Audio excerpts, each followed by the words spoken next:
And Dennis, what is going to happen to Nigel now? I really don't know what to say. Yeah, it's a very lonely place out there for Nigel. But as I mentioned before, he's got to try and put everything out of his mind and just concentrate on each frame and just somehow try to get back. He'll be a little bit embarrassed because he'll want to put a show up for this terrific audience here at the Crucible.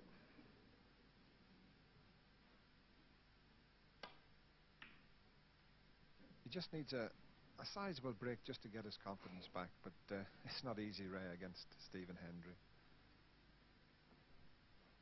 Well, the mid-session interval is coming up, and if he's going to stay in touch, he really has to win this frame.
Well, he took a chance there, and it was a reasonable chance. He knew the cue ball was liable to go away from the reds if he missed it, but unfortunately he's taken a red down with the cue ball.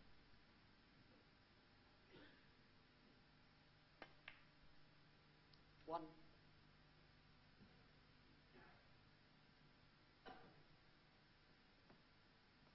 He's had a great run through in this tournament.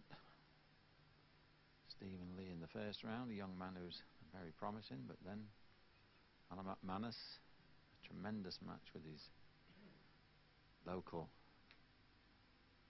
competitor Gary Wilkinson, and then of course he beat the surprise of the tournament, Andy Hicks. But Stephen Hendry in this mood is something special.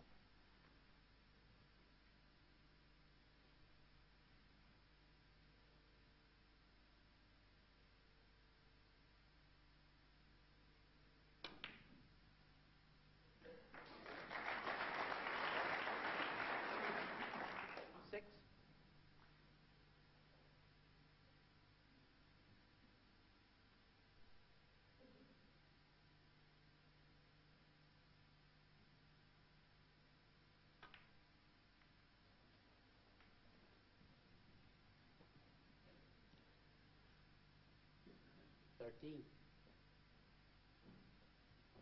Just let the positional side of the shot slip away there. Still take the red on into the right corner, but that wasn't the one he intended.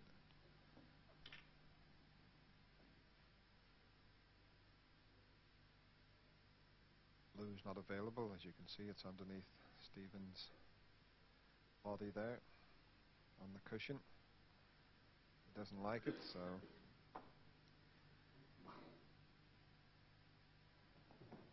doesn't take any risks at all. Doesn't matter what the lead is. He plays the game the way he always plays it. 13, Stephen Hendry.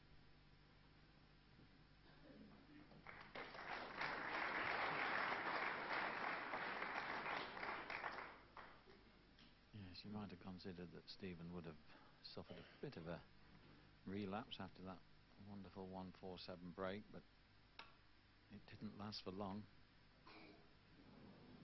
For about 3 or 4 frames against Jimmy White, but then he came back like the champion he is. And there is a statistic that says anybody who's made a 1-4-7 in a tournament on television has never gone on to win the tournament. I've got a feeling Stephen might. Yes, I don't think it applies to Stephen Hendry.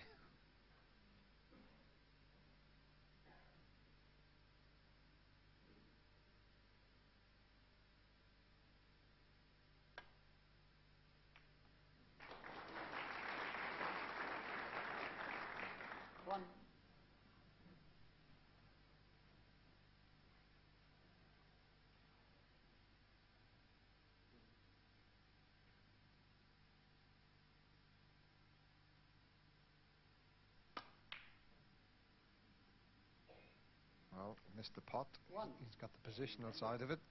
So a chance for Nigel Bond.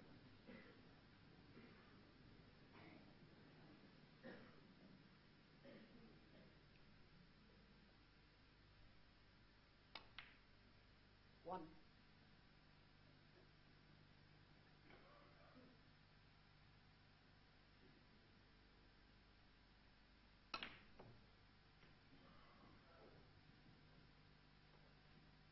Eight. Yeah, he's underhit that. It's now a little bit awkward. Still take the red into the left corner, but needs a bit of luck with the cue ball. Nine. And that's usually the way it turns out when things are not going right and you're struggling a little bit.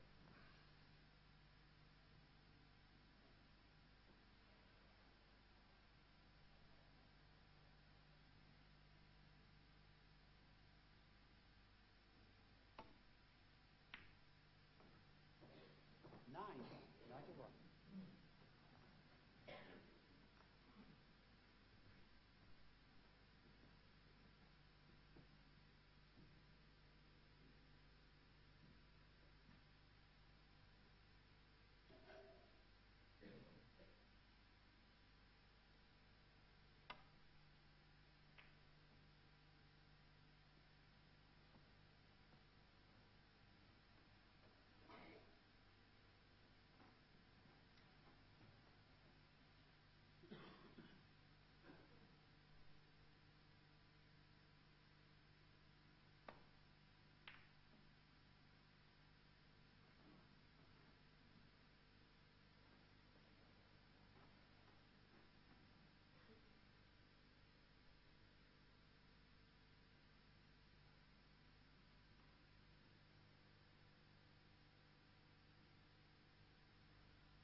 One.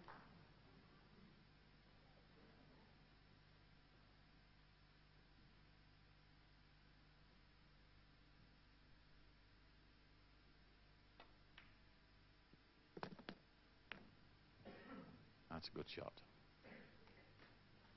Eight.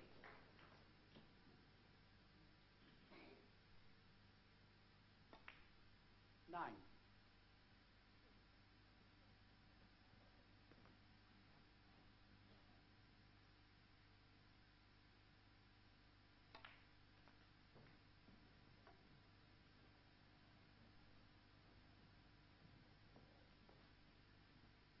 It looks as though the little triangle of reds behind the pink are all covering each other. He's got the red into the left corner.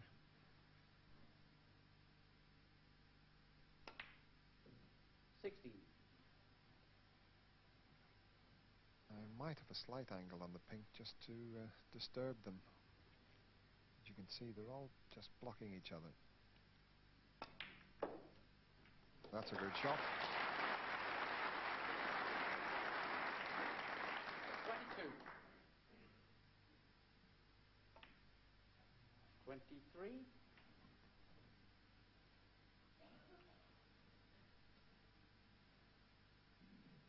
Nigel Bond last had a break of 30 in frame 10. Has not been over 30 since.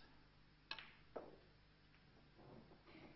think more a statistic that says how 30. well Stephen has scored.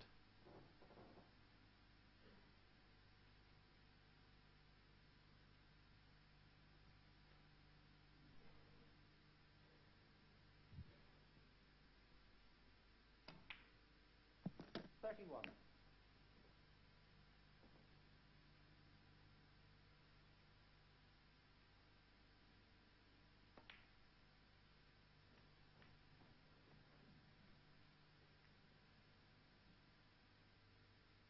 37.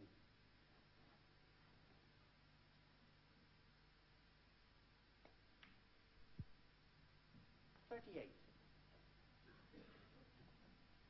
30 points in the lead now. That red that's next to him is available.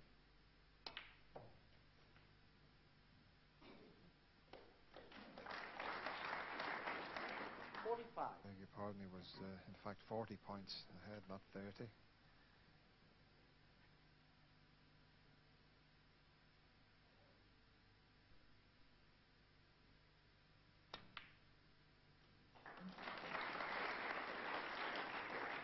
Still going to need one of those difficult reds.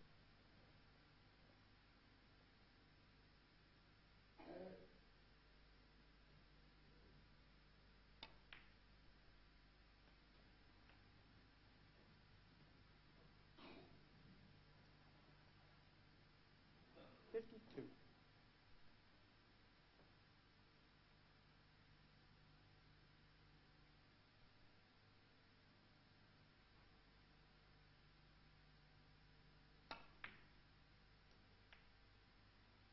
52, Nigel Bond. So, very well deserved round of applause for that. Having been virtually frozen out of the match.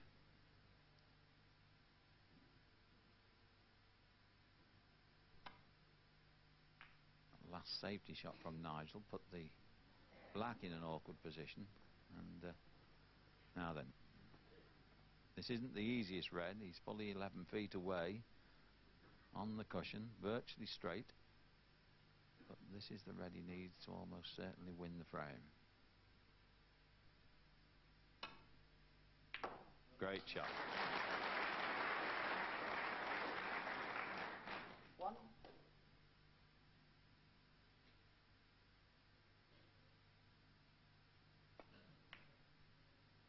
So a 48-point lead, 43 on the table, as Nigel finally stopped the rot, as it were.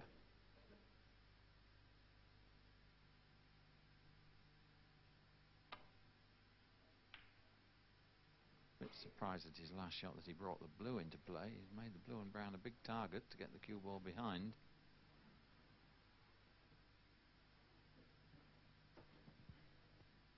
Well, if he chips this one in behind the pink,